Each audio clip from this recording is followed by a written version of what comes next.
السلام عليكم ورحمة الله وبركاته.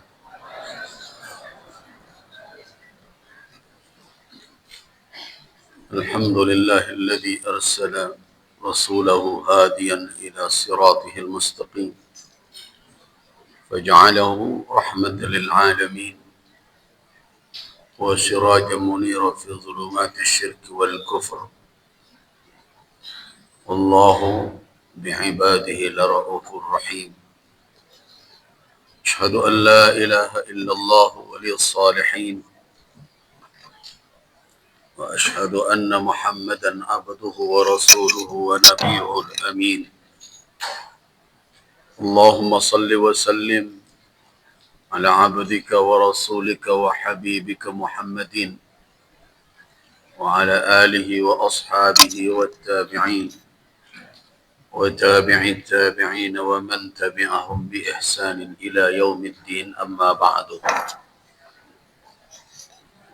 عباد الله، ابتداء وتبركا استمعوا لما قاله تبارك وتعالى في كتابه الكريم أتلوه عليكم. أعوذ بالله من الشيطان الرجيم.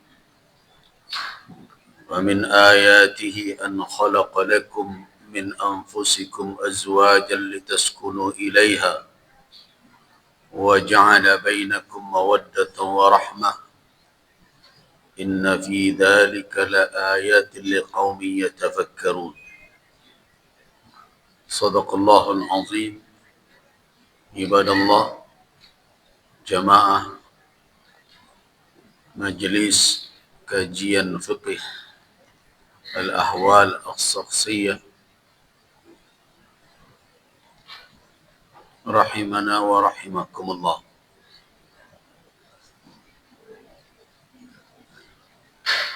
Alhamdulillah, pada pagi ini kita bisa melanjutkan majlis kajian kita dalam pembahasan fikih keluarga, di mana pada majlis yang lalu kita telah sampai kepada persoalan syarat-syarat yang membuat akad nikah itu menjadi lazim, menjadi mengikat,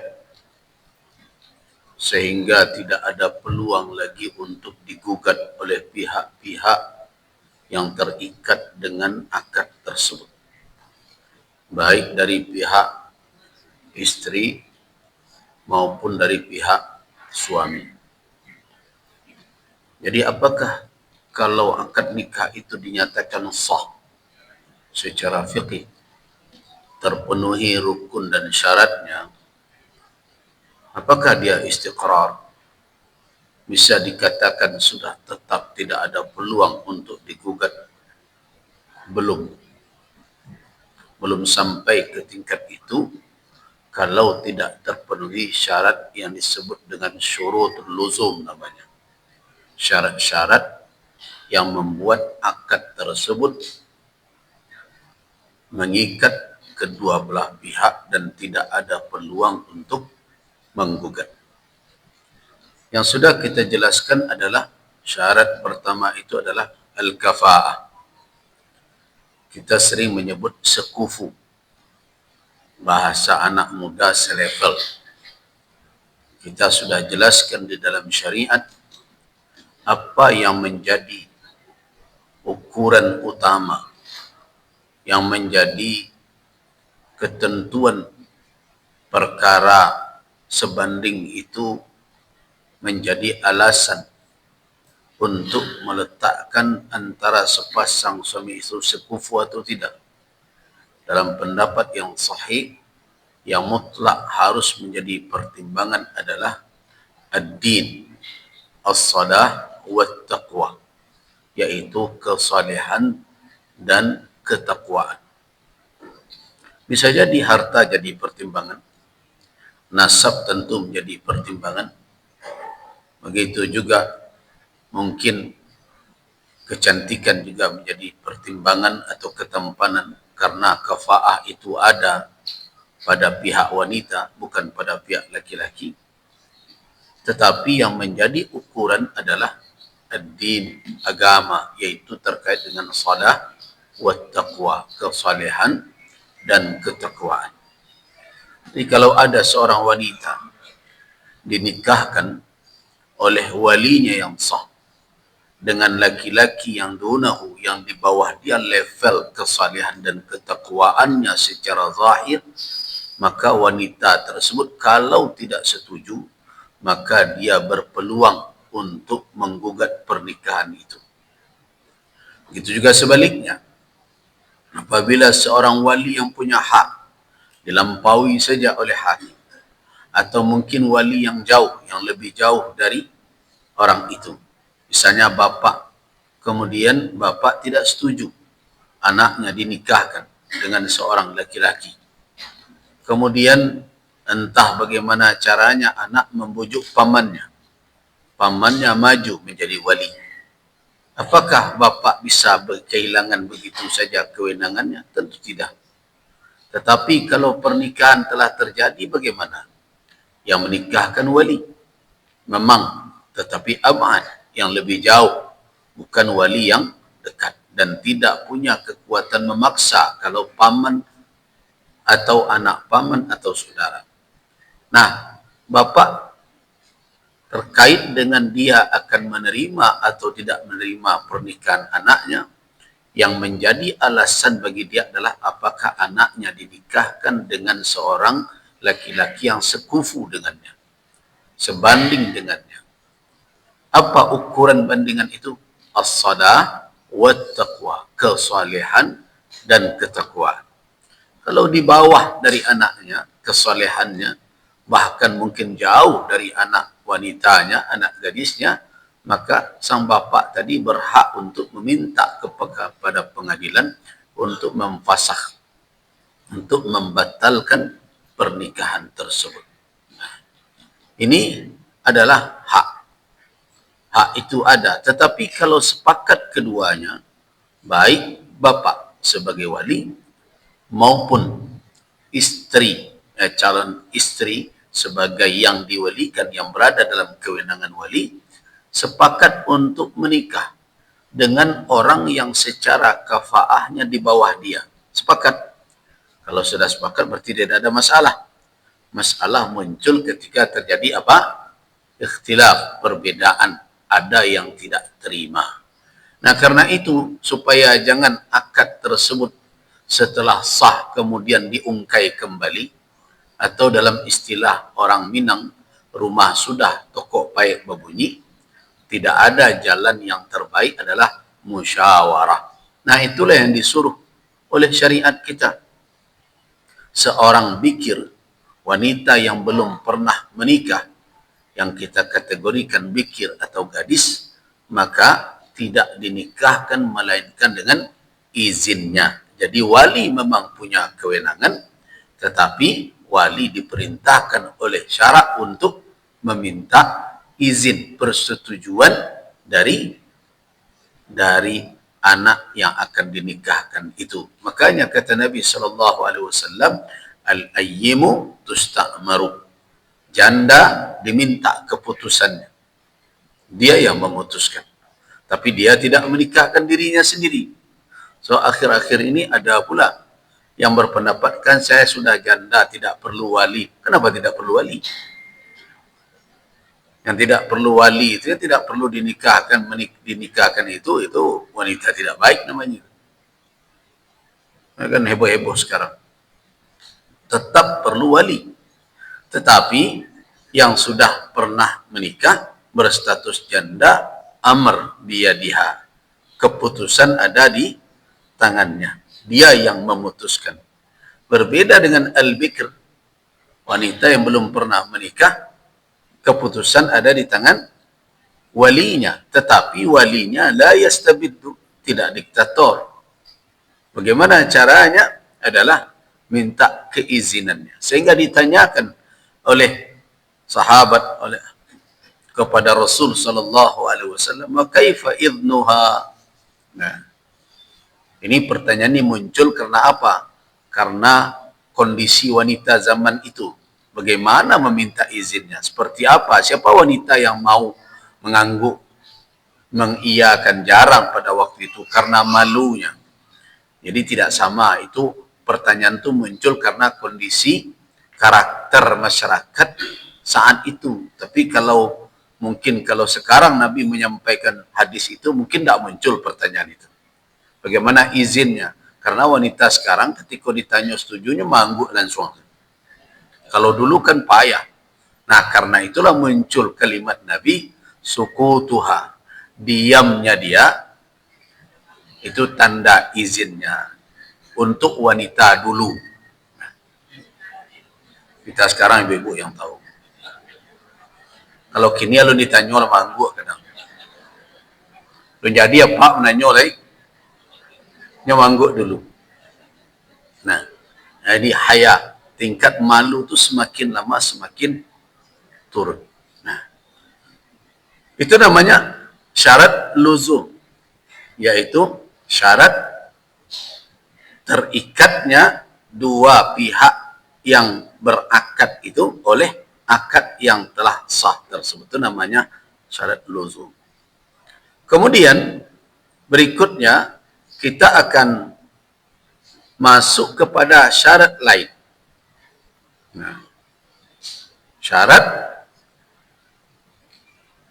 luzum diantaranya adalah al-khuluwu minal uyub.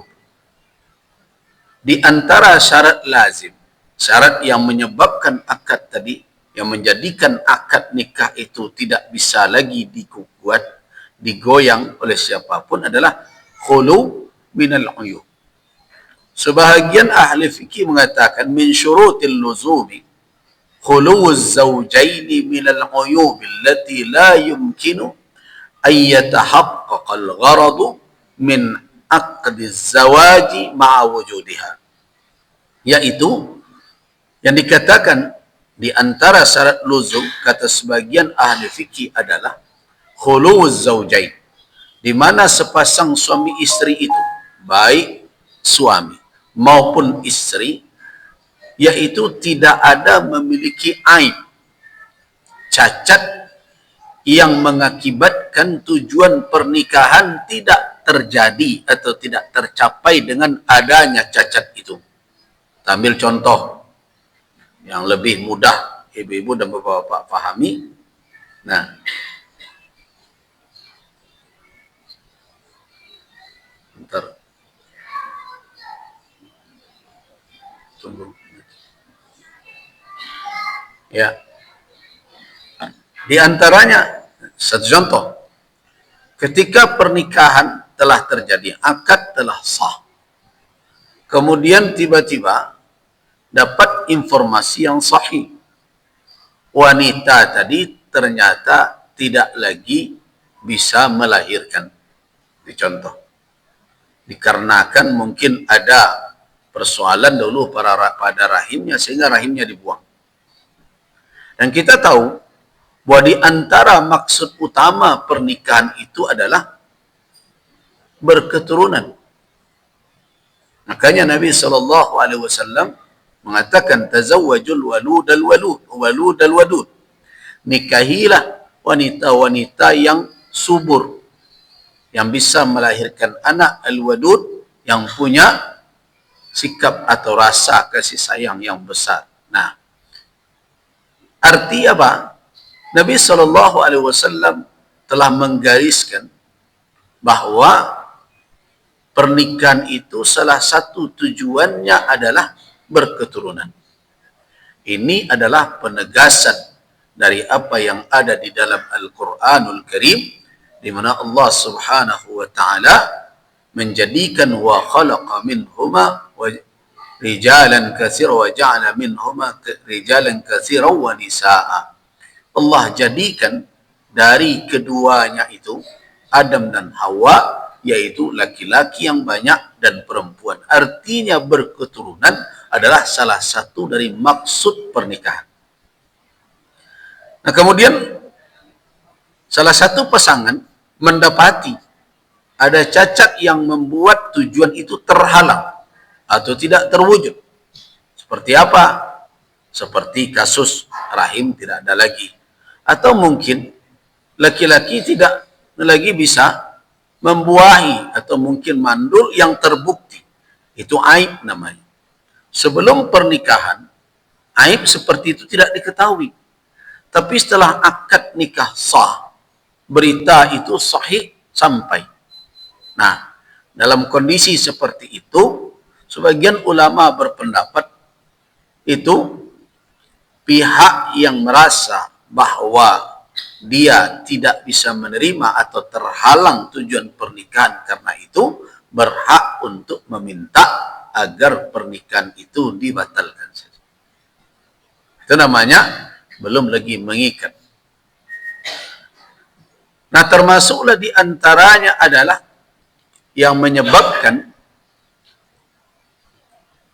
tidak mengikatnya pernikahan atau belum terikatnya kedua pihak dengan akad nikah adalah mahar. Misalnya, seorang bapak menikahkan putri tanpa bermusyawarah dengan putrinya terkait dengan maharnya. Ternyata entah dia anak kawan yang menjadi calon menantu, ambil saja mahar bahan ketujuh saja. Setelah dinilai, ternyata mahar itu di bawah mahar standar. Saya sudah jelaskan tadi beberapa pertemuan yang lalu, mahar standar itu biasanya ukurannya adalah wanita yang menjadi kerabatnya di dalam nasab yang sebanding dengan dia, baik dari sisi umurnya maupun dari sisi penampilannya. Itulah ukuran mahar wanita, itu namanya mahar misil namanya. Cuma di kita agak repot. Kenapa? Karena kalau dicalik suwok kida wanita yang jadi kerabat, maharnya seperangkat alat solat sesadonya. Nah, kalau begitu rumit juga wanita sekarang untuk memprotes. Bako di bawahnya standar. Bako di bawah standar mana aku mahar ambo. Calilah si anu anak PT. Kau kan itu maharnya seperangkat alat solat gitu ya. Kalau di negara lain ada mahar misil itu. Nah, kalau dinikahkan dia tanpa persetujuan dia, mahar yang akan dia terima di bawah dari standar mahar itu, maka dia punya hak untuk menuntut. Dia belum lagi luzum terikat dengan akad tersebut, kecuali kalau dia ridha. Nah, itulah kira-kira 3 syarat yang menjadi syarat luzum, syarat yang membuat akad nikah tadi menjadi mengikat kepada dua pihak tersebut. Nah, sekarang kita akan membahas yaitu syarat di dalam akad pernikahan. Syarat secara umum, dan tentu akan lebih spesifik nanti syarat-syarat yang dibuat di luar dari ketentuan yang telah ditetapkan oleh syariat. Nah, ini agak heboh sekarang ini, agak banyak masalah. Nah, karena ada syarat. Misalnya, seorang wanita mensyaratkan kepada calon suaminya, udah kau menikah jambo, ambo setuju, tapi ada syarat dah. Syaratnya, ambo tak boleh dibawa pai dah. Ambo ketiga di kampung ambo menjaga rumah gadang ambo, joro tu pusako nenek moyang ambo. Kok kepai-pai lah udah surang dan ambo ndak. Nah, boleh tak wanita nanti membuat syarat seperti itu? Jadi ndak saya dulu, pilu ngaji lah tu. Dikaji nanti dulu apakah boleh atau tidak. Nah, termasuk juga misalnya seorang wanita sudah bekerja, nikah dia. Kemudian ketika dia akan menikah, dia buat syarat. Syarat itu bunyinya, ambo ndak amuah disuruh berhenti. Orang gak boleh panik menyekolan. Ambo yo ke bekarajo. Kalau le ketujuh udah, ambo ke indak cari sana lain. Nah, apa kira-kira pengana apa-apa? Nah, tetapi ingat, syarat-syarat seperti itu bukan syarat pembicaraan ketika di tepi pantai Padang tuh. Ada banyak syaratku, tapi berserak-serak ditampik dan tak jalih. Yang dimaksud dengan syarat akad ini adalah syarat yang dibuat di saat akad berlangsung. Nah, itu yang mengikat. Tapi kalau syarat ketika nyopai jalan ke kebun binatang dulu, indak saksi na mendangan, tapi gajah jo kabau dan dengan situ urusan gajah jo kabau. Nah, ini yang dimaksud adalah syarat yang disebutkan dan tercatat atau tertulis bahkan didengar oleh saksi menjadi persyaratan di dalam akad. Nah, itu yang awak bahas. Jadi jangan terbayang lo dia anak muda kau kan macam-macam. Oh iya, awak berjanji lo dulu, di mana janji? Kebun binatang ki tinggi, binatang ki tinggi, kami nak mendengar itu, mendengar rimau situ tu. Nah, jadi yang dimaksud dengan syarat di situ apa? Adalah syarat yang hadir, yang tersebut, yang dikukuhkan di saat akad nikah. Jangan kita bahas. Nah, so ada pula sekarang sudah banyak-banyak ide. Ada wanita yang mengatakan, ambo nama menikah dah, tapi ambo nama di madu dah. Nah, kalau urusan wanita ndak mau di madu, indaknya disebut syaratnya, biasanya model itu sadonya.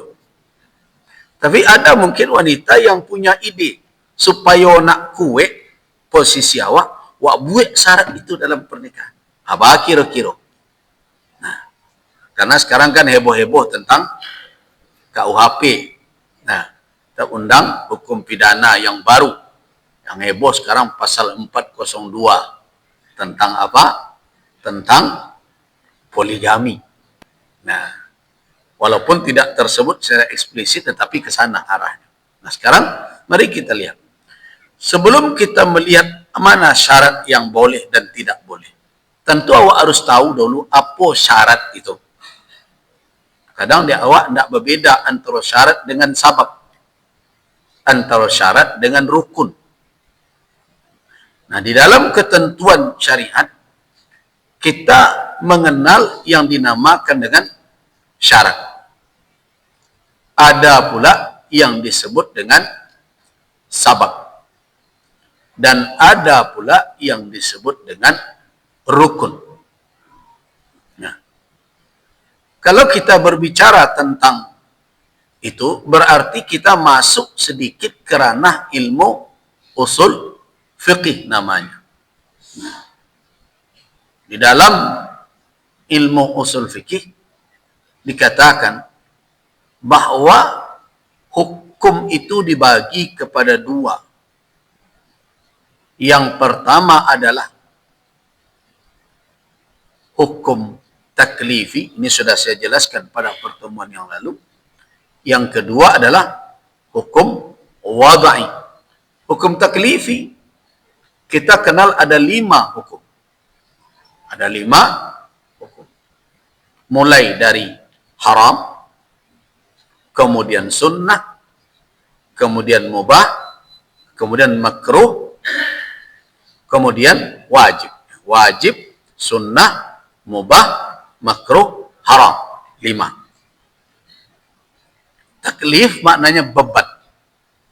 Di mana di situ ada tuntutan kepada orang untuk melakukan atau meninggalkan perbuatan itu, maka dikatakan hukum taklifi.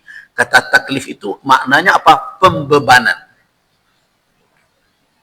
Karena di dalam hukum taklifi itu ada perintah, ada tuntunan, lakukan ini. Nah, dicari dalilnya. Oh, berarti kau wajib kau beban kepada seorang harus melakukannya. Tegas perintah itu. Oh, kau tidak tegas. Iko anjuran lebih baik. Oh, iko hukumnya sunnat itu. Iko ada larangan. Tegas larangannya. Tidak bisa ditawar. Oh, iko haram kok. Tinggalkan. Tapi ada, ini perintah juga untuk meninggalkan. Ada larangan juga. Tapi ini tidak ada keharusan. Tetapi sebaiknya ditinggalkan. Nah, ini makruh. Nah, ada pula perintah memilih. Mau melakukan atau tidak. Pilihlah. Ini namanya mubah. Nah, itu karena di dalam hukum taklifi itu ada beban kepada manusia yang telah memenuhi syarat untuk melakukan atau tidak melakukan, maka disebutlah hukum itu taklifi. Awak kau disebut mukallaf. Nah, mukallaf itu dalam istilah awak orang yang telah memenuhi syarat untuk dibebani hukum. Awak kau mukallaf sadonya. Kecuali kalau ada cacat pada syarat. Contoh, hilang akal. Jadi tidak mukallaf. Karena itu orang yang tidak mukallaf tidak pernah dibebani. Jadi jangan ditanya oleh orang gila, "Baku tak solat, Pak?" Nah, kalau ada orang bertanya orang gila, serupa itu ragu wak mana karena. Kenapa? Karena orang itu ada syarat dia menjadi seorang mukallaf itu tidak ada pada dia akalnya. Anak kecil juga demikian. Anak kecil tidak bisa kita bebankan dengan apa? Dengan hukum yang punya konsekuensi nanti. Karena itu kalau anak kecil tidak sholat, anak kecil yang berdosa. Tidak. Anak umur 7 tahun, anak umur 9 tahun sebelum dia balik, dia tidak sholat, diakah yang memikul dosa? Tidak. Tapi bakal suruh. Awak nengkane suruh. Orang tua disuruh dek syarat untuk menyuruh. Nah, dalam rangka apa? Dalam rangka tarbiyah, mendidik namanya. Tapi mereka kalau tidak melakukan salat, apakah mereka berdosa karena itu? Tidak. Kenapa? Karena mereka belum mukallaf. Nah, kenapa? Karena timbangan nalarnya belum lagi sempurna. Nah, kesempurnaan timbangan akalnya itu, fungsi akalnya itu yang ditandai dengan balik. Balik itu tandola sempurna itu. Itu juga makanya kalau hilang akal atau tidak sempurna tidak dibebani. Itu makanya bisu orang yang puasa itu yang diwajibkan berpuasa itu mukallaf. Nah, selama tidak ada mani, tidak menghalangi. Nah, jadi kalau toh dia mukallaf tapi ada penghalang, dia tidak dibebankan. Seperti apa? Haid. Haid itu menghalangi sehingga wanita yang haid itu tidak terkena ketika itu kewajiban, tetapi dia ada perintah untuk mengqadha. Perintah untuk mengqadha, mengganti di hari lain. Makanya kalau ada orang tak puasa, tanyona dulu, "Bagus tak puasa?" "Oh, nyop aja ketek tu." Ya ketek lo wajib lo. Latihan boleh ya. Nah, wajib belum. Tapi kalau dong itu, "Ketek aku kalau beranak dua, berarti lah kadang." "Oh, mungkin nyo ada halangan tak berpuasa ibu-ibu." "Enggak, jantan ya." Berarti jantan. Mungkin yang ketiga akan tak do itu. Jadi sebenarnya ini saja. Orang yang seperti ini tidak masuk di dalam area seorang yang dibebankan syarat. Itu hukum taklif. Hukum berikutnya adalah hukum wada'i. Kemarin saya sudah antarkan ada 7 dalam pembagian sebagian ulama. Sebagian ulama ada mengatakan 5 juga. Sebenarnya itu pembagiannya saja. Mulai dari mana? Sabab, syarat, kemudian sah, batal, rukhsah, azimah, mani. Jadi ada 7. Nah, kalau 7 itu ditambah 5, artinya dikatakan dia orang hukum dan 2 balik, itulah dia. Nah, itu umat Islam harus tahu itu. Itu ilmu dasar sebenarnya. Awak pai bermusafir, solat zuhur wak 2 rakaat. Bakok 2, yang bukan musafir. Berarti musafir jadi apa ke iyo? Jadi sabab. Sabab mana? Sabab mengambil rukhsah. Rukhsah itu hukum pula tu. Hukum wada'i. Nah, sekarang kita berbicara salah satu dari hukum wada'i itu syarat. Apa yang dikatakan dengan syarat? Syarat itu maknanya adalah ilzamus syai', yaitu menegaskan sesuatu menjadi komitmen bagi sesuatu tersebut. Jadi sesuatu yang mesti harus dijadikan komitmen, keharusan. Nah, jamak dari kata syarat adalah syurut. Jadi kalau sebut syurut berarti syarat-syarat. Kalau syartun berarti satu syarat. Di dalam istilah syar'i, para ulama sering mengatakan dengan istilah ilmu mantik, yaitu ma yalzamu min adamihi al-adam wa la yalzamu min wujudihi al-wujud. Maknanya apa? Dia yang dikatakan syarat itu tergantung kepadanya yang lain. Kalau ada dia, kalau tidak ada dia, maka yang lain tidak ada. Tetapi adanya dia tidak menjamin adanya yang lain. Contoh, supaya jangan rumit benar. Taharah. Taharah apa artinya? Bersuci. Bersuci itu syarat dari salat. Tidak ada suci, berarti tidak ada salat. Jadi kalau ada orang salat tanpa bersuci, adakah salat tersebut dalam pandangan syariat? Tidak ada. Artinya tidak dipandang sah. Tidak mu'tabar, tidak dianggap itu sebagai syariat, sebagai salat yang benar menurut syarat. Karena apa? Hilang syarat. Apa syaratnya? Bersuci. Syaratnya bersuci. Tidak ada suci, tidak ada salat. Itu yang dikatakan syarat. Kalau dia tidak ada yang lainnya. Kalau bersuci tidak ada, salat dianggap tidak ada. Itu syarat namanya. Tapi adanya dia, belum tentu yang lain ada. Ada bersuci. Kemudian berdiri dia salat. Apakah dengan begitu berarti salatnya ada? Belum tentu. Karena ada Al-Fatihah yang harus dia baca. Takbir yang harus dia sebut. Begitu juga ada rukuk dan sujud. Nah berarti sesuatu bergantung kepada syaratnya. Kalau syaratnya tidak ada, sesuatu tidak ada. Tetapi adanya syarat, belum tentu yang lain itu ada. Karena ada yang lain. Berbeda dengan sabab. Kalau sabab ada dia, ada sesuatu. Tidak ada dia, tidak ada sesuatu. Contoh. Apa contohnya? Tadi. Mendapatkan rukhsah. Bisa mengqasar salat itu. Sababnya apa? Bermusafir. Satu-satunya. Kalau menjamak bisa yang lain sebabnya. Tapi kalau qasar sebabnya cuma satu. Apa itu? Musafir.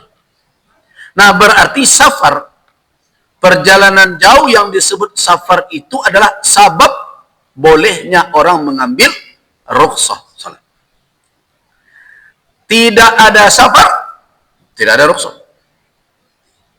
Adanya safar, baru adanya rukhsah. Bergantung. Makanya sabab lebih kuat mengikat dibandingkan syarat. Tetapi syarat menentukan sah dan tidak sah. Nah, itu dikatakan syarat.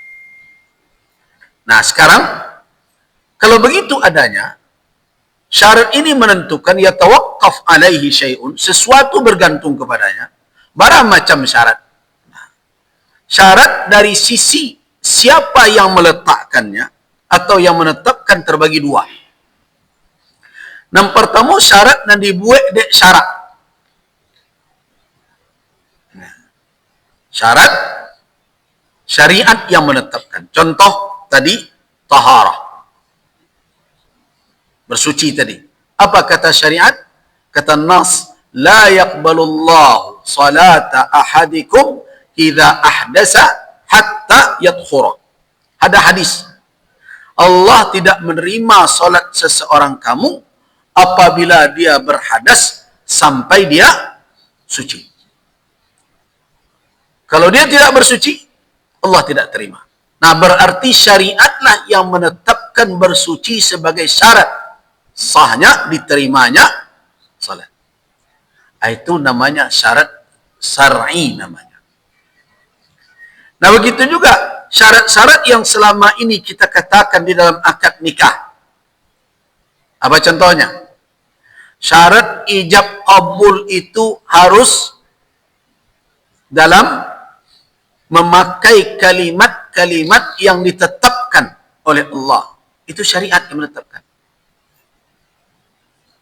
Karena ada hadis yang mengatakan wastahlaltum furujahunna bikalimatillah.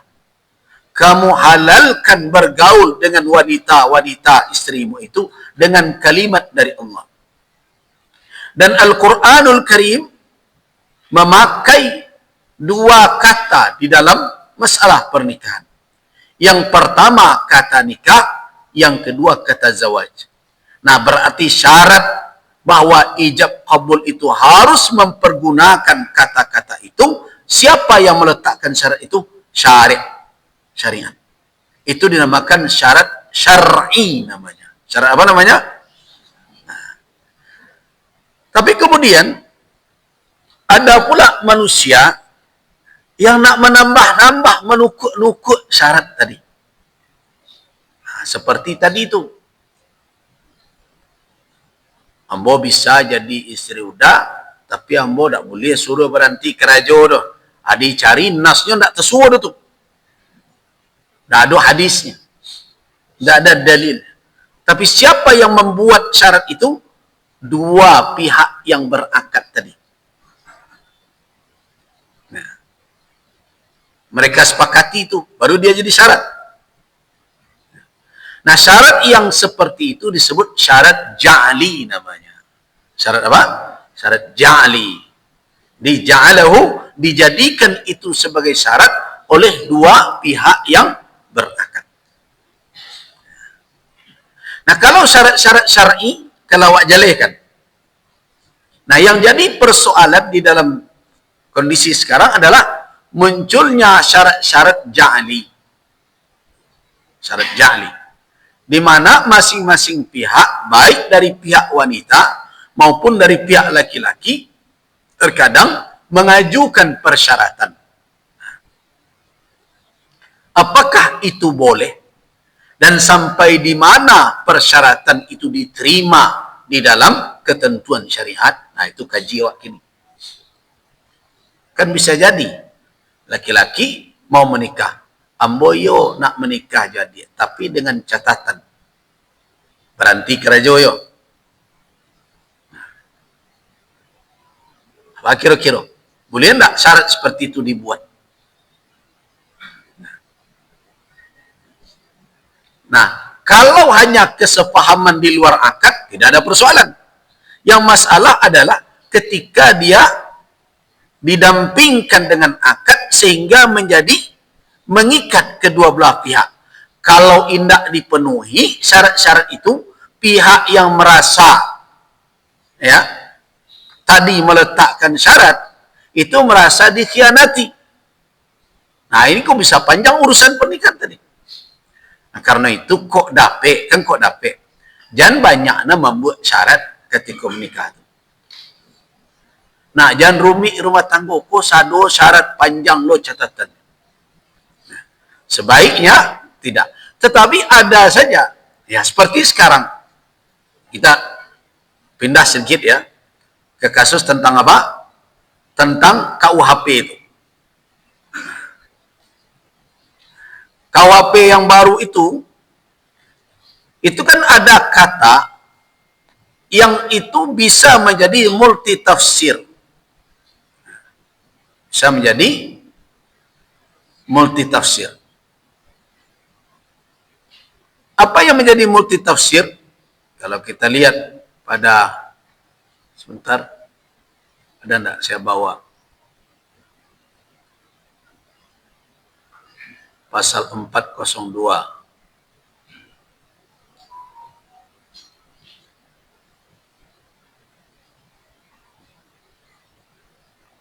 Pasal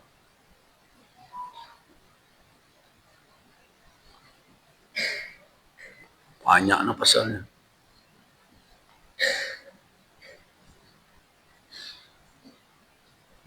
Pasal 323. Masalah apa? Masalah. Jadi yang kita bahas diantaranya tentang keturunan terhadap asal usul. Itu sudah saya ingatkan. Jangan menggelapkan juga asal usul orang. Anak orang diambil sudah itu dikecen anak awak. Nah, sekarang sudah ada ancaman. Nah, sekarang yang kedua tentang perkawinan. Pasal 402 itu bunyi begini. Dipidana dengan pidana penjara paling lama 4 tahun 6 bulan 4 tahun 6 bulan. Atau pidana denda paling banyak kategori 4. Kategori 4 itu saya belum baca berapanya. Nah, setiap orang yang ada 2. A. Melangsungkan perkawinan padahal diketahui bahwa perkawinan yang ada menjadi penghalang yang sah untuk melangsungkan perkawinan tersebut. Nah, perkawinan yang ada ini kedua kemungkinan. Kalau dibawakan ke pihak perempuan, clear masalah. Karena wanita yang sedang dalam ikatan pernikahan tidak boleh menikah. Tidak boleh menikah lagi. Jelas itu. Tidak ada masalah. Itu perkawinan yang ada. Kalau dia lakukan pernikahan pada ada perkawinan yang ada yang menghalang, dia lakukan juga. Berarti dia melakukan tindakan pidana. Tentu begitu jadinya. Nah, kalau dia tahu, bagaimana kalau tidak tahu? Bisa lo orang tidak tahu belaki. Aduh. Baca rohnya tuh. Seperti kasus yang terjadi. Dia ditinggalkan oleh suaminya sekian tahun. Tapi dia tidak pernah protes. Tidak pernah menggugat pernikahannya. Walaupun ada ta'liq di dalam talak. Tapi dia tidak pernah datang ke pengadilan agama. Nah, dia keliru paham, dia kira dengan telah ditinggalkan sekian lama, tidak diberi nafkah, tidak dipedulikan, macam berarti dia sudah cerai. Nah, orang tidak tahu, tidak ada yang memberitahu. Nah, kalau begitu adanya, tapi dibuktikan dia tidak tahu nanti. Nah, kemudian dia nikah, datang laki-laki lain yang tidak menikahi, dia nikah saja. Pada prinsip, pada dasarnya, dia masih istri dari suaminya yang pergi itu. Kenapa? Karena dalam ta'liq talak, kalau dia tidak terima, dia datang ke pengadilan. Artinya dia gugat, dia kadukan persoalan dia, nanti baru pengadilan menjatuhkan hukum, menjatuhkan talak kepada dia. Baru dia tidak lagi berstatus sebagai istri. Kemudian dia tunggu masa iddahnya, setelah selesai masa iddahnya, maka dia tidak lagi bersuami. Kalau itu yang menikah aman, berarti tidak ada pernikahan sebelumnya. Untuk perempuan, yang jadi persoalan sekarang bagaimana laki-laki. Nah, ini kan nanti penafsirannya nggak jelas ini. Siapa yang menafsirkan? Nah, kalau laki-laki ada pernikahan sebelumnya yang sah dengan istri, menikah dia satu lagi. Apakah pernikahan itu menjadi penghalang? Nah, disinilah jadi persoalan.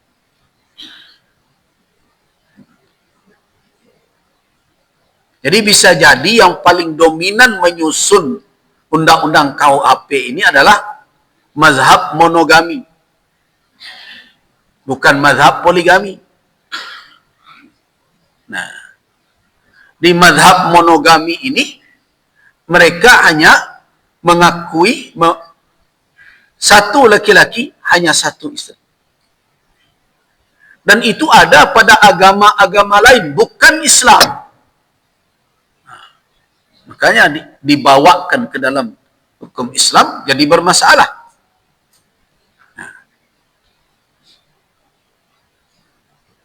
Nah, persoalannya kalau dia dihukum 4 tahun 6 bulan, maka dia dihukum atas suatu perbuatan yang secara syariat sah.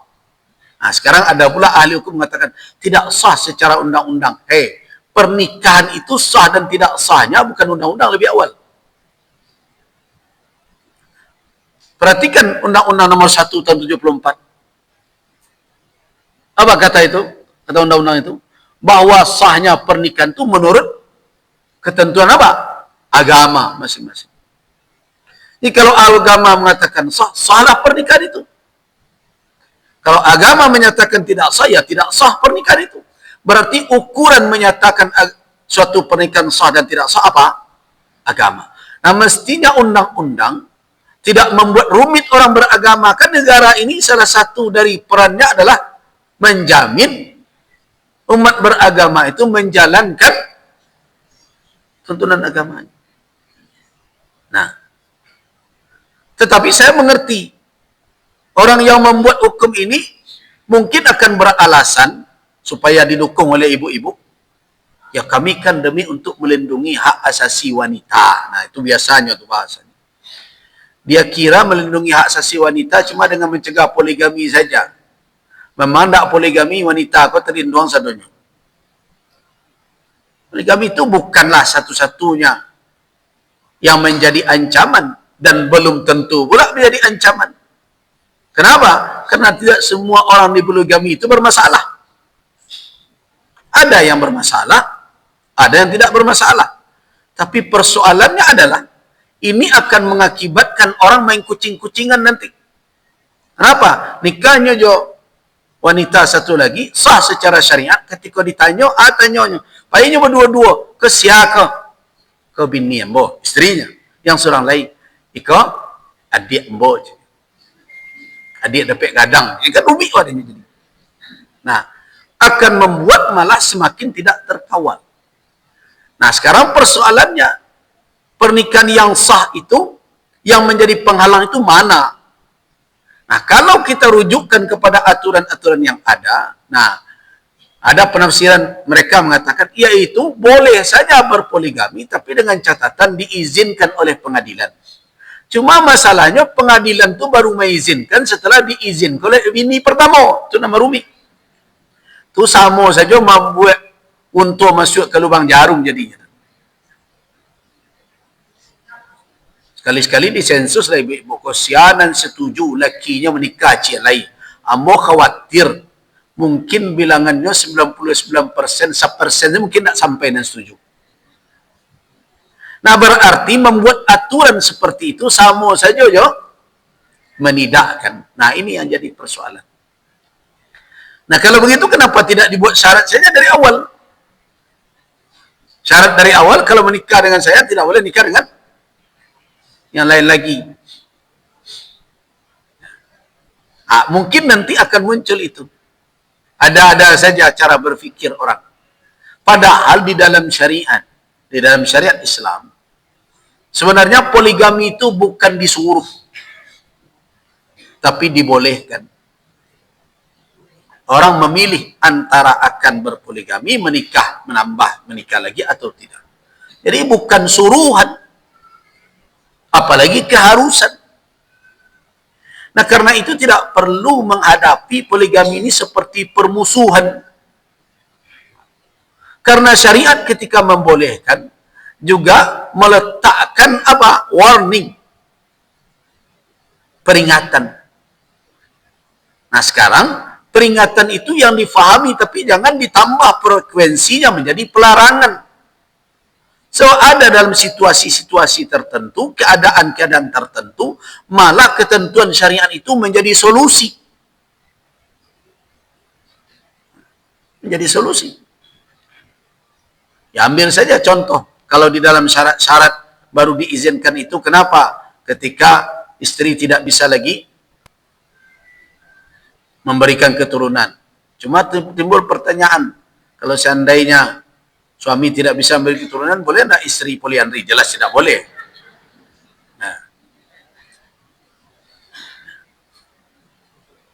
Nah, kenapa kepada laki-laki saja dibuat itu? Karena laki-laki nanti mendapatkan kemuliaan nasab. Makanya kepada laki-laki dikatakan, kan nasabnya tak ke ibu. Satu. Nah, jadi keturunan yang lahir itu dinasabkan kepada siapa? Kepada suami, kepada laki-laki, kepada bapaknya. Nah, dengan demikian, haknya diberikan untuk adanya keturunan tersebut. Nah, jadi dengan demikian, kalau kita lihat aturan-aturan ini menyisakan masalah. Yang bisa jadi nanti tafsirannya bermacam-macam.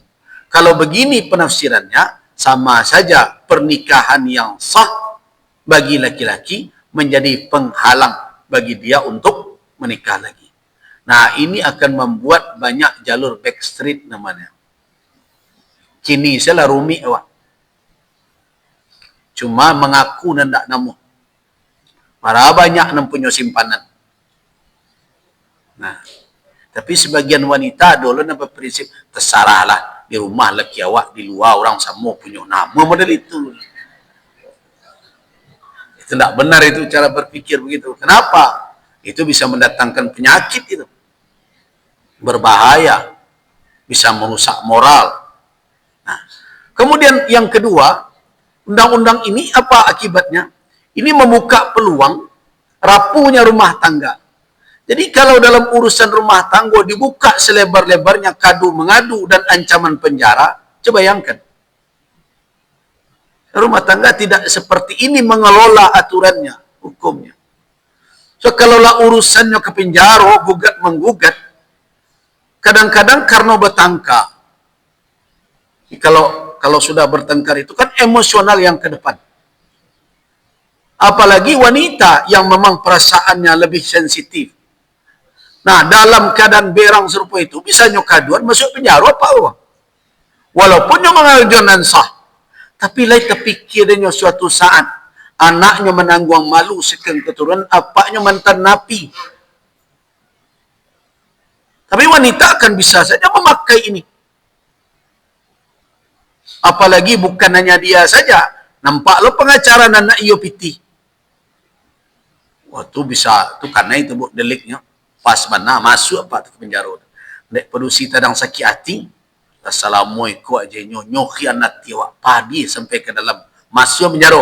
Tapi tidak terpikirnya dari anak laki-laki itu dia punya anak. Dia punya keturunan.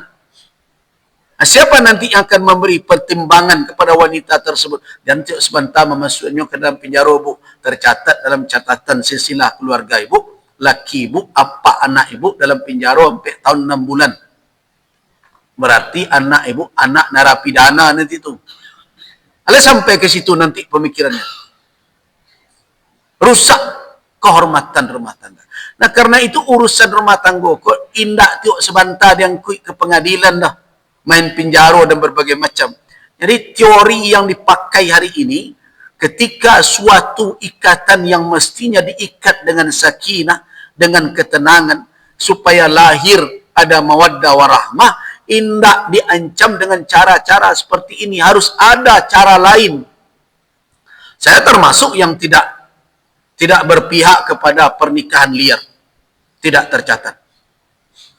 Saya termasuk yang setuju bahwa pernikahan itu mesti dicatat. Itu tanda pertanggungjawaban.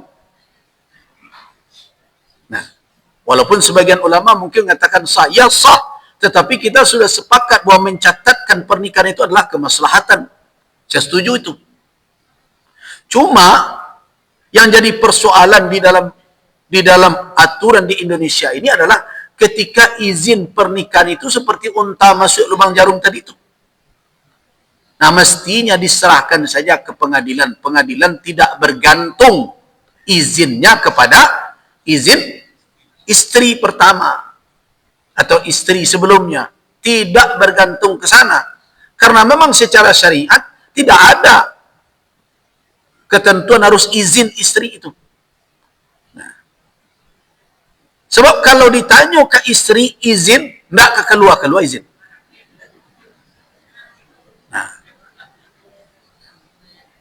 Tapi kalau ditanya ke apa-apa, indah minta izin, ya taruh izinnya tuh. Nah, karena itu kan dua kepentingan ini. Apa-apa manggo, ibu-ibu menggeleng. Nah, ini masalah. Nah, supaya adil, sebenarnya yang meletakkan izin cukup pengadilan saja dengan ukuran syariat. Apa ukuran syariat itu? Ukuran syariat kan sudah ada. Potensi berlaku adil. Ada kemampuan untuk berlaku adil. Supaya jangan ada nanti kezaliman kepada salah seorang. Nah, potensi berlaku adil itu kan bisa diletakkan. Yang pertama, fisik. Zahir. Sehat ke badannya, enggak. Nah, itu kan bisa dibuktikan. Yang kedua apa?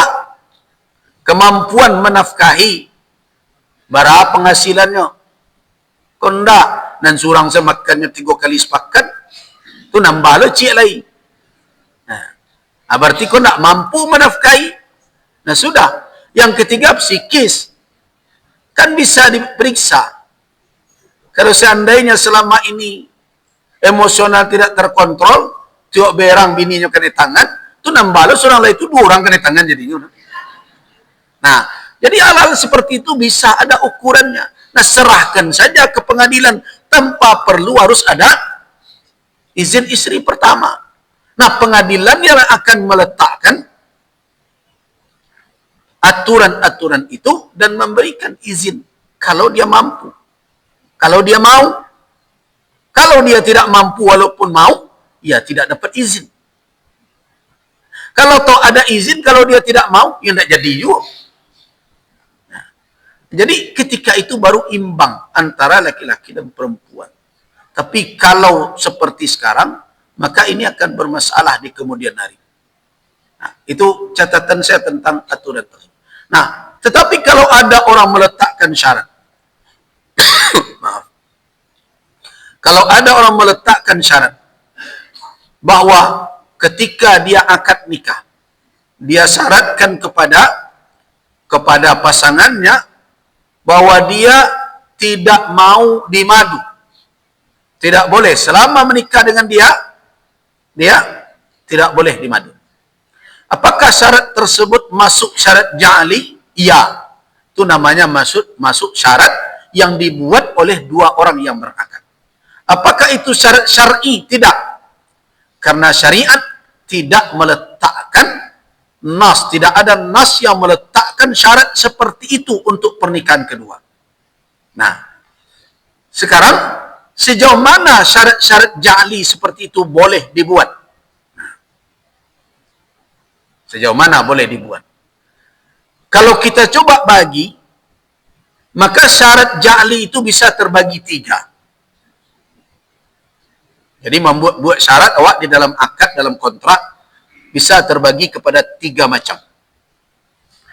Yang pertama, asyurutul muwafiqah li maqsud, yaitu syarat yang sesuai dengan maksud dari akad menurut syariat. Sesuai je syarat. Kalau nikah, sesuai dengan maksud pernikahan. Ada pula kadang wanita ketika menikah, ambo menikah je udah tu, tapi dengan syarat udah tu harus memperlakukan awak dengan baik. Nah, itu sebenarnya syarat nalah ado juga. Tapi nya sekedar menguatkan. Itu syarat yang dia buat tetapi tidak bertentangan, bahkan bersesuaian dengan maksud dari syariat. Kenapa? Karena syariat menyuruh wa'ashiruhunna bil ma'ruf. Pergaulilah istri-istri kamu dengan cara yang ma'ruf. Artinya kalau ada syarat seperti itu masuk kategori syarat yang bersesuaian dengan maksud dari akad pernikahan yang diletakkan oleh syariat. Itu kategori pertama. Kategori kedua, asyurut al-munafiyah. Syarat yang menafikan atau yang bertolak belakang atau yang berselisih dengan maksud dari akad sebagaimana ditetapkan oleh syariat. Tidak bersesuaian, bahkan bertolak belakang.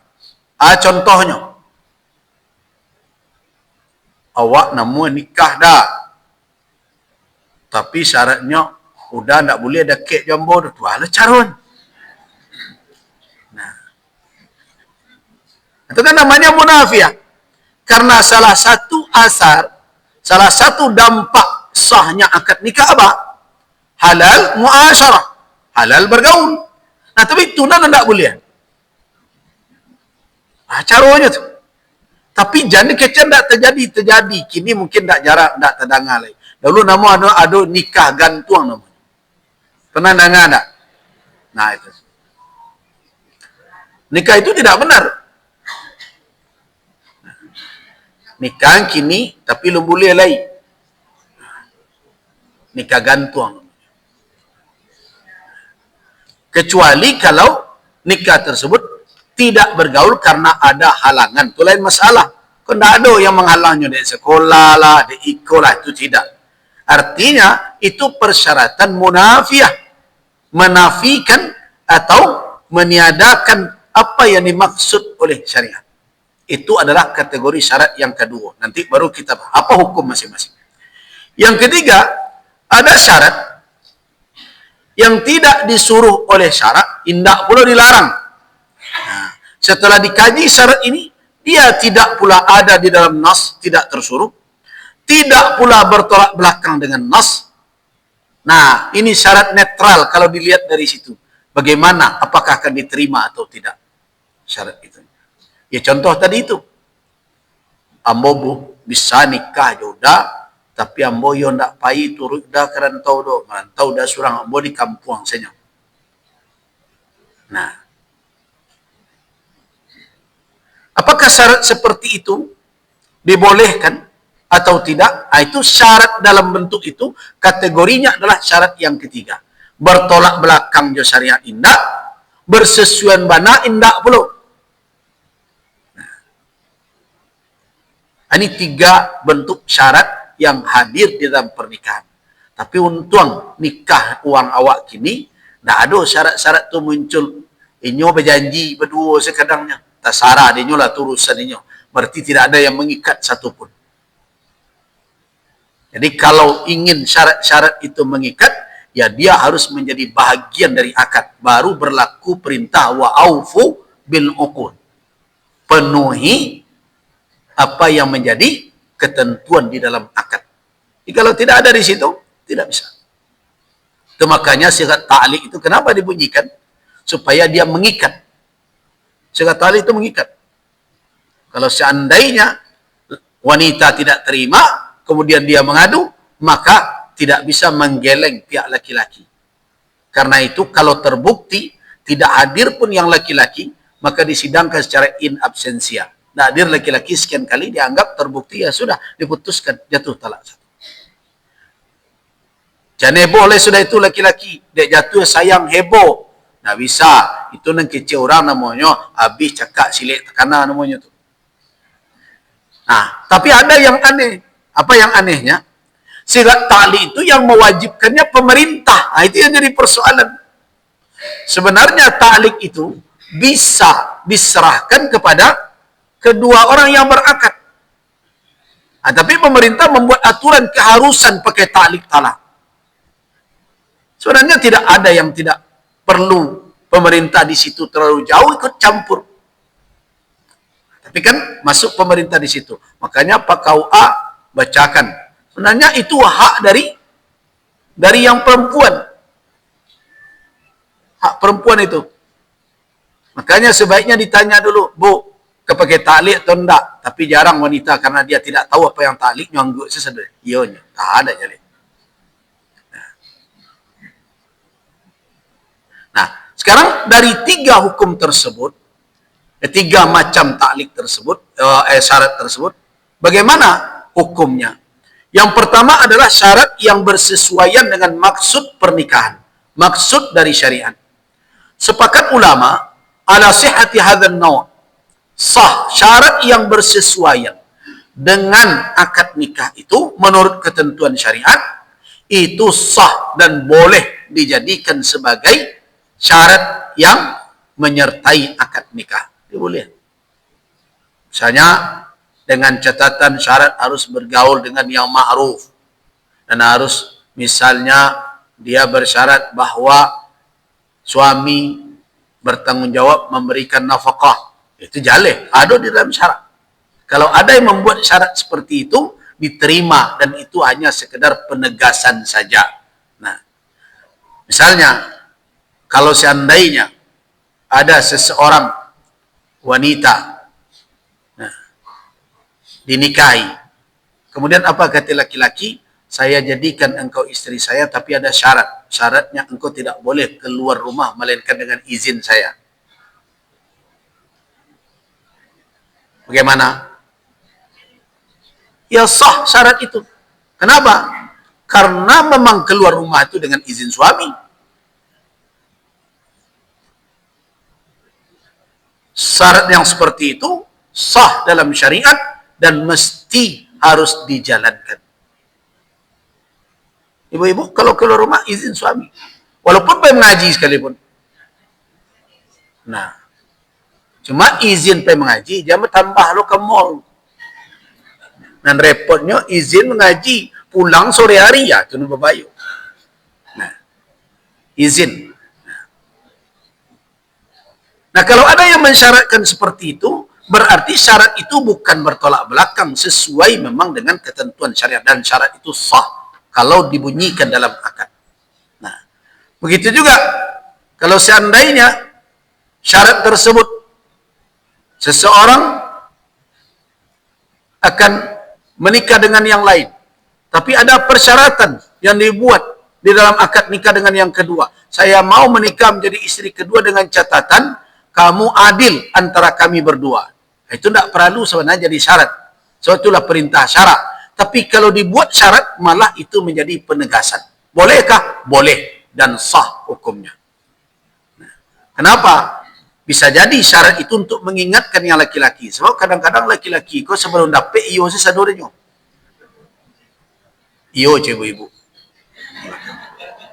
Nah, makanya ada syarat itu. Bisa dituntut kelak. Syarat yang kedua tadi adalah syarat yang bertolak belakang atau yang tidak bersesuaian dengan maksud dari akad nikah atau berselisih dengan nas yang telah ditetapkan oleh syariat.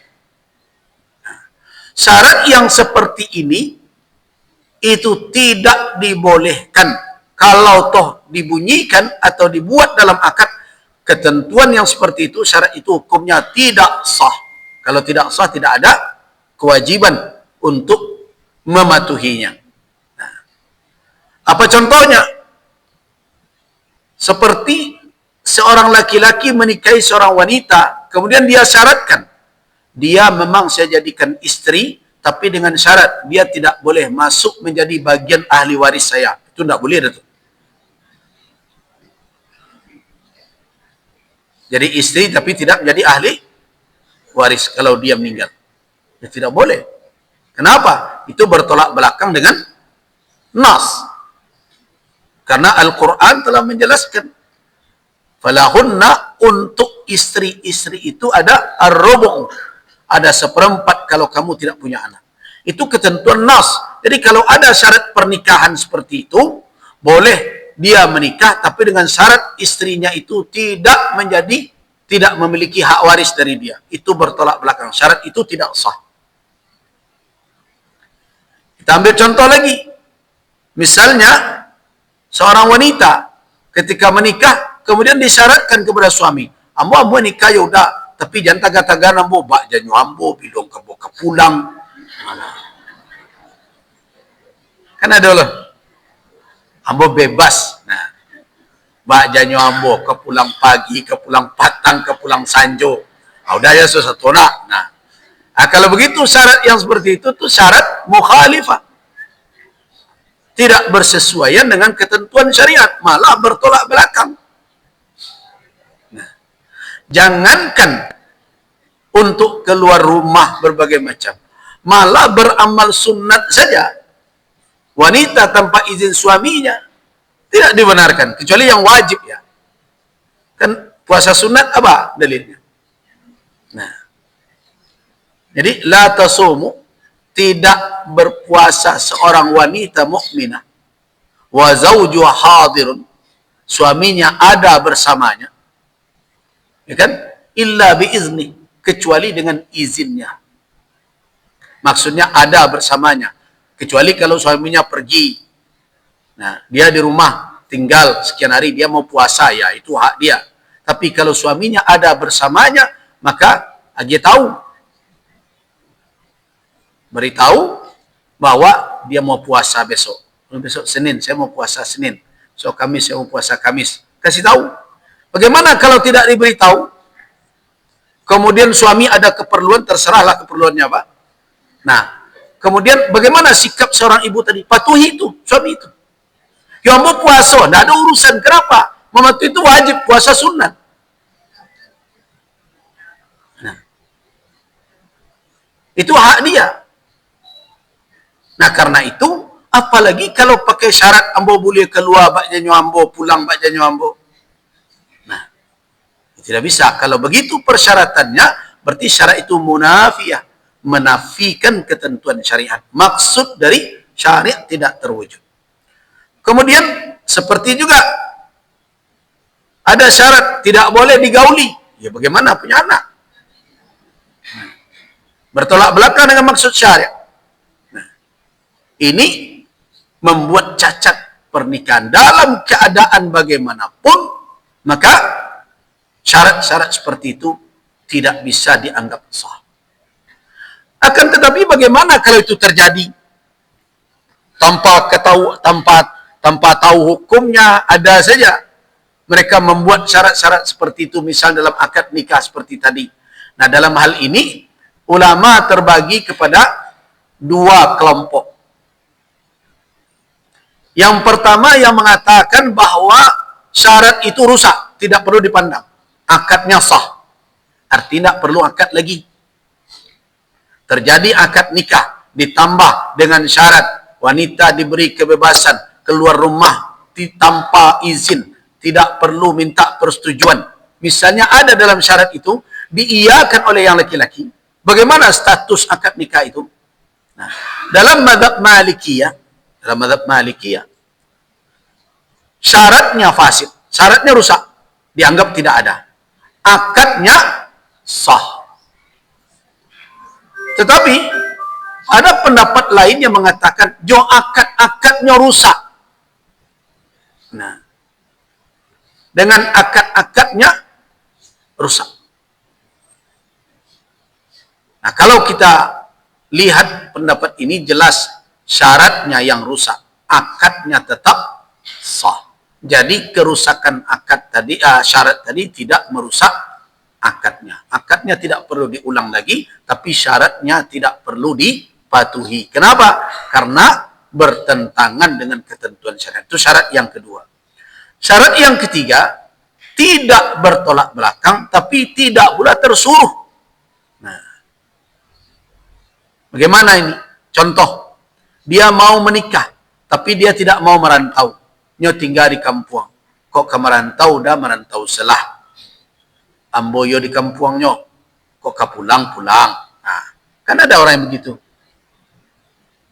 Nah, apakah ada dalil yang melarang begitu? Tidak. Ana mau orang kini long distance, ya, hubungan jarak jauh. Nah.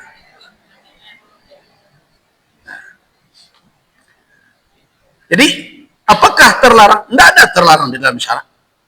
Tersuruh juga tidak.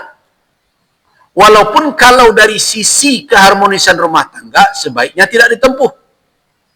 So, kenapa? Komunikasi yang tidak lancar itu menjadi peluang macam-macam.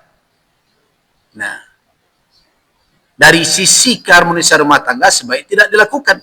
Tetapi dari sisi persyaratan, apakah syarat seperti itu dilarang oleh syarat? Tidak dilarang. Apakah disuruh oleh syarat? Juga tidak disuruh. Jelas. Dilarang tidak, disuruh pun tidak. Nah, dalam kategori seperti ini, bagaimana pandangan kita terhadap ketentuan yang seperti itu? Nah, di sini ada beberapa pendapat ulama. Ada dua. Yang pertama, mazhab Hambali mengatakan syarat yang seperti itu sah dan dipandang di dalam syariat karena dia tidak ada bertolak belakang. Nanti tentu ada dalilnya. Sedangkan pendapat yang lain dari ulama, yaitu jumhur al-fuqaha, jumhur ulama fikih, mengatakan syarat seperti itu batil karena tidak ada di dalam syariat. Tidak disuruh oleh syariat untuk membuat syarat itu. Apa alasan mazhab Hambali membolehkan? Ada beberapa dalil. Yang pertama adalah kasus Barirah. Pernah dengar kasus Barirah? Barirah ini budak. Dijanjikan oleh tuannya untuk dimerdekakan dalam waktu tertentu. Datang dia kepada Ummul Mukminin Aisyah radhiyallahu anha untuk minta bantu untuk menebus diri. Ummul Mukminin Aisyah mengatakan, baik kalau begitu engkau saya beli. Dia dibeli oleh Ummul Mukminin Aisyah Barirah ini dari tuannya dan akan dimerdekakan. Tapi dengan catatan al-wala, kewalian ada pada Ummul Mukminin Aisyah. Jadi seorang yang memerdekakan menjadi wali. Nanti kalau dalam urutan kewarisan dia masuk menjadi ahli waris. Nah, itu kata Ummul Mukminin kepada Barirah. Barirah melaporkan atau memberitahukan hal ini kepada keluarganya. Hadis sahih. Nah, tapi keluarga Barirah tidak setuju. Enggak. Kalau di merdeka-merdekakan saja. Kenapa kewalian ada pula pada Aisyah? Datang Barirah melaporkan itu, bahwa keluarga tidak setuju. Ummul Mukminin Aisyah melaporkan masalah itu kepada Nabi. Apa perintah Nabi? Istariha. Beli saja Barirah itu, dan wala ada padamu. Engkau menjadi walinya. Kemudian Nabi berdiri berceramah. Itu makanya Nabi tidak punya jadwal ceramah. Kapan beliau ceramah? Bila perlu. Berdiri beliau, apa gerangan yang terjadi? An-nasu ala syurutihim. Al-muslimun, orang-orang Islam, orang-orang beriman boleh membuat syarat. Silakan membuat syarat. Mereka harus komitmen dengan syarat yang mereka buat, illa kecuali. Kecuali apa? Syartan, syarat yang menghalalkan yang haram dan mengharamkan yang halal. Itu dalil. Nah, berarti syarat yang dibuat itu tidak boleh menghalalkan yang haram dan tidak pula mengharamkan yang halal, tidak boleh menghalalkan yang haram. Nah, berdasarkan kepada kasus itu, maka jelas bahwa membuat syarat dibolehkan, tapi syarat yang membuat hukum syariat menjadi tidak berjalan, itu tidak dibenarkan. Nah, terus bagaimana dengan syarat yang seperti tadi? Mereka berhujjah, kalangan Hanabilah, berhujjah dengan dalil yang umum. Nah, apa dalil yang dipakainya adalah, kalau tadi kan perkara kalau bertentangan. Nah, adalah hadis dari Uqbah bin Amir Al-Juhani yang diriwayatkan oleh Al-Imam Al-Bukhari dari Uqbah bin Amir Al-Juhani, diriwayatkan oleh Al-Imam Al-Bukhari. Bunyinya adalah, ahaqqu ma awfaitum minasyurut an tufu bi mastahlaltum bihil furuj. Itu bunyi hadisnya. Ahak itu yang lebih berhak, yang lebih harus untuk kamu penuhi dari syarat-syarat yang telah kamu komitmenkan itu adalah syarat-syarat yang terkait dengan kehalalan pergaulan suami istri. Jadi hati-hati itu. Jangan sembarang berjanji saja suami istri di awal. Sebab syarat-syarat dengan itu kehalalan kamu bergaul, ahak, lebih berhak untuk kamu penuhi syarat itu. Nah, selama syarat itu tidak bertolak belakang, maka syarat itu muqaddam, harus didahulukan dari yang lain.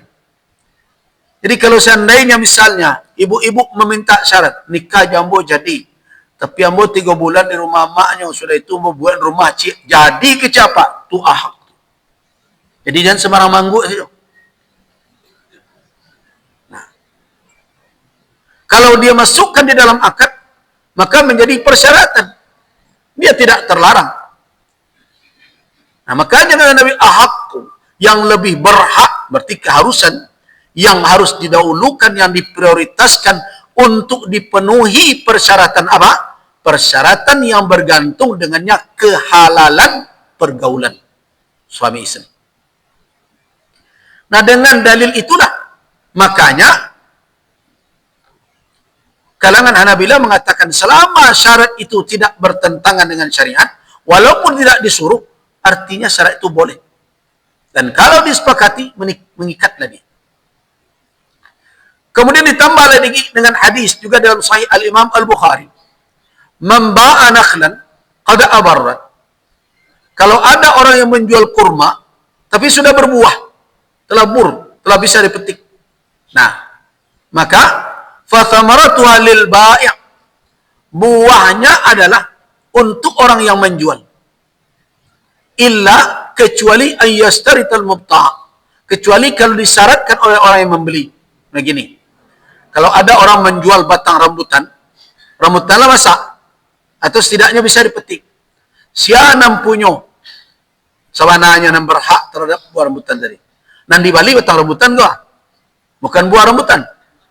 Nah, yang berhak adalah orang yang menjual.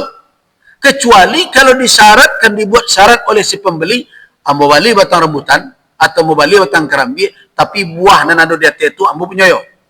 Kalau dia syaratkan begitu, baru sah menjadi dia punya. Nah, dengan demikian berarti syaratkan boleh dibuat. Nah, itulah yang menjadi dasar bagi kalangan Hanabilah mengatakan bahwa boleh saja membuat syarat selama tidak bertentangan dengan syariat. Nah, kalau tidak dilarang, lanjut. Kalau terlarang, ya baru dia tidak boleh. Kemudian juga ada hadis lagi, as-sulhu jaiz. Berdamai itu boleh di antara kaum muslimin. Wan nasu ala syurutihim, dan orang harus komitmen dengan syarat-syarat mereka, kecuali kalau yang menghalalkan yang haram, mengharamkan yang halal.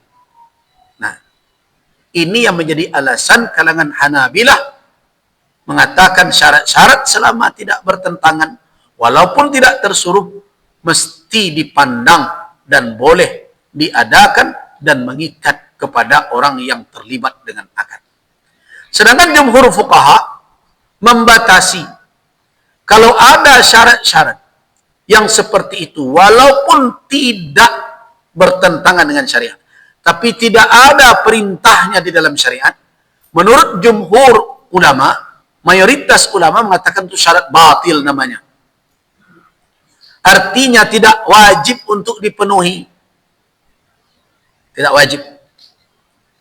Kecuali ada dalil syariat yang menganggap itu sebagai syarat yang sah. Sesuai dengan maksud dan tujuan dari pernikahan. Nah, dan akadnya tetap sah. Akadnya sah, syaratnya tidak mengikat. Nah, apa dalil yang dipakai oleh jumhur ulama? Man istarata syartan laisa fi kitabillahi fahuwa batilun. Hadis dalam Sahih Al-Bukhari. Siapa saja yang meletakkan syarat, tidak ada di dalam kitab Allah persyaratan itu, maka syarat itu batil, kata Nabi. Nah, inilah yang menjadi hujjah bagi para ulama, jumhur ulama, mengatakan bahwa syarat-syarat tambahan tidak ada dalam kitab Allah dan sunnah Rasul, berarti itu syarat yang batil. Silakan saja buat syarat 1000 sekalipun, tapi kalau tidak ada dalam kitab Allah, tidak mengikat. Itu pendapat jumhur ulama. Tapi kalau kita telusuri undang-undang pernikahan negara-negara sekarang, termasuk Indonesia, mana pendapat yang diambil mereka? Pendapat mazhab Hambali. Sehingga banyaklah syarat-syarat muncul. Bukan pendapat jumhur ulama. Padahal jumhur ulama mengatakan, kalau tidak ada di dalam kitab Allah, tidak ada nas, syarat itu tidak mengikat apa-apa. Tapi mazhab Hambali membolehkan dengan syarat tidak bertentangan dengan ketentuan syariat. Nah, kalau kita merujuk kepada undang-undang hukum keluarga di berbagai negara Arab sekalipun, termasuk juga di Indonesia, para pembuat undang-undang lebih cenderung ke mazhab Hambali. Itu yang mereka pilih, sehingga muncullah berbagai syarat-syarat tersebut. Padahal syarat-syarat itu bukan syarat yang berlandaskan kepada ketentuan Al-Quran dan Sunnah, tapi syarat yang lahir dari orang yang berakad, cuma memang tidak ada bertentangan. Bagaimana kalau yang bertentangan? Seperti itu. Seperti tadi. Seperti membuat aturan bahwa pernikahan yang sah secara syariat, itu menjadi penghalang. Kalau begitu nanti penafsirannya berarti ini bertolak belakang dengan ketentuan syariat. Ini undang-undang yang seperti itu, kalau bertolak belakang dengan ketentuan syariat, bagi umat Islam dalam hal ini, karena ini terkait dengan perkara halal dan haram, maka tentu ketentuan syarak menjadi suatu yang mengikat bagi mereka. Kenapa? Karena dalam Undang-Undang Nomor 174 pun telah dikatakan bahwa sah dan tidak sahnya pernikahan itu sesuai dengan ketentuan agama dan keyakinan. Itulah kira-kira. Kita cukupkan untuk persoalan akad nikah. Jadi pembicaraan kita ke depan insya Allah, nah ini biasanya lebih banyak ini masalahnya. Asar, dampak dari pernikahan yang sah. Nah, di sini kita bicara tanggung jawab suami istri, nafkah, bagaimana, apa yang menjadi kewajiban dalam nafkah. Nah, karena orang Minang sanang benar kadang-kadang di sedion di pintu rumah. Nah, apakah menjadi kewajiban kita atau tidak? Nah, hal-hal yang seperti ini nanti kita bahas dalam pembahasan asar aqdiz zawaj atau aqdin nikah. Dampak dari akad pernikahan yang sah. Tentu ada konsekuensi. Nah, tentu di sini kita juga akan mengkaji bagaimana Rasulullah SAW sebagai suami teladan, kata orang sekarang. Bagaimana Rasul menafkahi, bagaimana Rasul memperlakukan istri beliau. Kita cukupkan dahulu sampai di sini. Waffaqanallahu wa iyyakum lima yuhibbu wa yarda. Wabillahi taufiq wal hidayah. Assalamualaikum warahmatullahi wabarakatuh.